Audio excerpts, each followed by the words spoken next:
Trass ise on üks oluline üksus ka sellepärast, et ta on üks terviklik maaüksus. Juhul, kui tahetakse tulevikus seda trassi uuesti kasutada, siis ei teki sellist muret, nagu näiteks praegu on Paldiski juures raudtee rajamisel, ja kas on ka Tallinna ümbersõidul täpselt samasugused mured, et üksikud maaomanikud arvavad teistmoodi, kui arvab üldsus või arvavad planeerijad.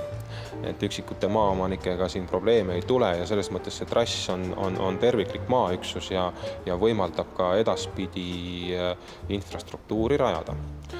See, mis nüüd sellest raudteest järgi jääb, on raudteetamm ja ka see raudteetamm kui iseenesest on ikkagi kasutatav rajatis. Ja nii palju, kui me teame sellest raudtee tehnilisest seisukorrast, siis need ülesvõetavad rööpad ja liiprid sellisena enam kindlasti kasutuskõlbulikud ei olnud. Need investeeringut oleks nõudnud niikuinii. Ma ütleksin, et see rööbaste ülesvõtmine praegusel hetkel on pigem eeltöö uutele investeeringutele, nii et pigem on tegemist uue projekti algusega, kui ükskord 1905. aastal alganud projekti viletsa lõpuga.